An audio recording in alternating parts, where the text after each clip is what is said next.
Dudes and dudettes of YouTube land, it's Frank with What's the Point ADC, and we got us two heavy hitters today, y'all. Sure enough, dude, two heavy hitters with two different locking mechanisms by two different companies with two different steels. Let's get into it. Cold Steel AD-15 for them eyeballs, and the Shaman for them eyeballs. Spyderco, that is.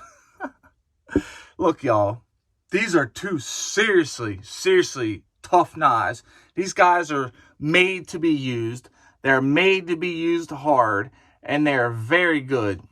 These are knives that you definitely can use in any situation, and you can feel comfortable and safe while doing it. We got the Cold Steel right here looking good. We got the Spyderco right here looking good. So at the end of this video, I'm going to ask you a question, and I'm going to ask you to answer that question at the end of the video. So stick around for a little while so you can answer that question. So, how many of you guys own a Spyderco Shaman or a AD-15? How many of you? I'm sure there is a lot of us who own these knives and who love these knives and who can attest to how good they are. Now, in my opinion, I feel like Spyderco and Cold Steel are battling with the two of these knives. We're going to include the Adamas, but I don't have an Adamas folder to show it to you. But I feel like the two of these are head-to-head. They are literally battling with each other. They're both hard use knives. They both have a lot of similarities. So you say, well, what's the similarities to them? Let's start right here. Let's just take a quick look at them. The length is similar. The height is similar. What we got here is a drop point blade. It's kind of a leaf-shaped style blade. What would y'all say? This is definitely a drop point blade. So you said, well, what else is similar? They both have unique locks. This is kind of a liner lock, even though it's a compression lock. It's kind of like a reverse liner lock, if you ask me. But and then this one right here has the scorpion lock. So everybody knows that the scorpion lock is crazy good. They're both fidget friendly. They're both running on washers. They're both meant to be used hard. They both have forward choils, although I do prefer the choil on the Spyderco Shaman just a bit more. Just a little bit more, not much, just a little tiny bit. And they're both sexy as hell, aren't they? So they have flat grinds. I would almost call this a saber grind, but I'm not gonna. This is clearly a flat grind. It's almost completely full flat, but not quite there. They're overbuilt knives. And one thing I do appreciate about both of them is you can take these knives, you can poke, prod, and pry with these knives, as well as slice and cut. But you can really, because they both have stout tips, you know what I mean? So you don't have to worry about snapping the tips. They have good blade stock overall for good hard use applications. You know, they both, this one right here, the Shaman, it's got aftermarket met embossed titanium scales, met embossed zirconium backspacer. But other than that, as far as it goes stock, it has G10, which is cool. But this one right here is so super overbuilt. It has liners inside of it. AD-15 has liners inside of it, as you can see. So they have a lot of similarities. The Shaman costs a little bit more for sure, I believe, than the AD-15. But they're both very useful knives. The tip drops down on both of them, as you can see. So they're both good for them draw cuts, utility cuts and stuff. They both have strong locks. They both have jimping. I'm going to consider this backspacer right here, how it's the geared backspacer, I'm going to consider that a form of jimp. You know what I'm saying? I'm just going to have to do that.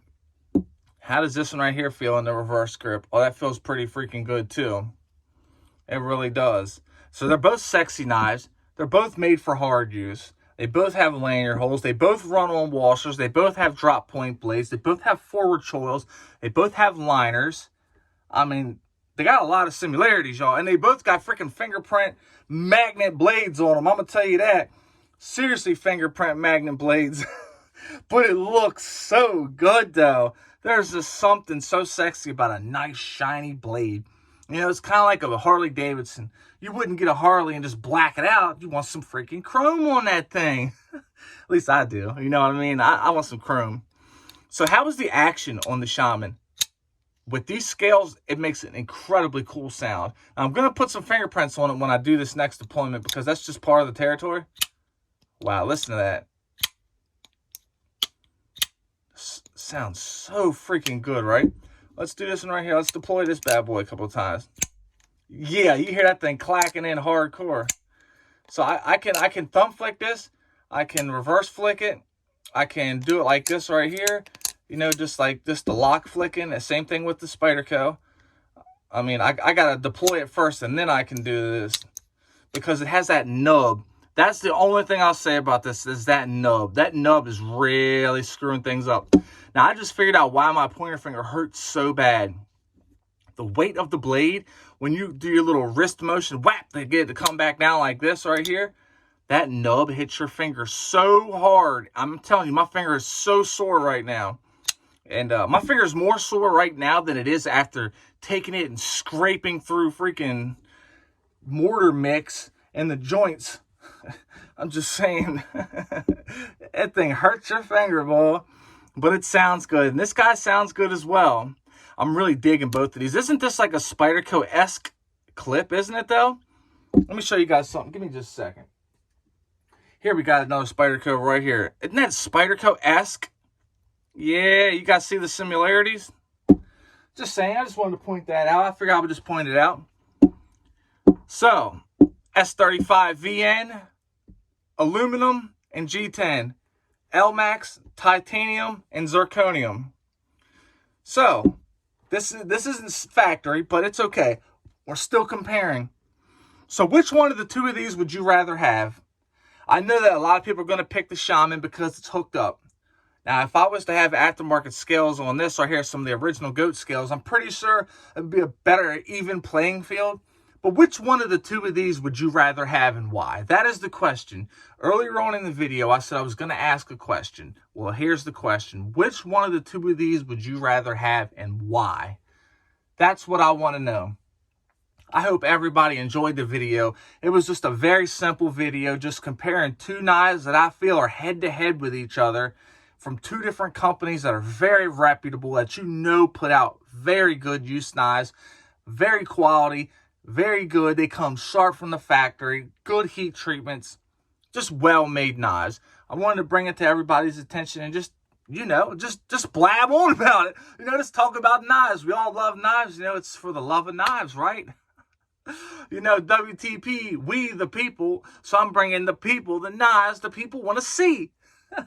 All right, y'all. I hope everybody enjoyed the video. You guys are awesome, and I appreciate all the support. Without you guys, there is no WTP, and I say that in almost every video, and I absolutely mean it.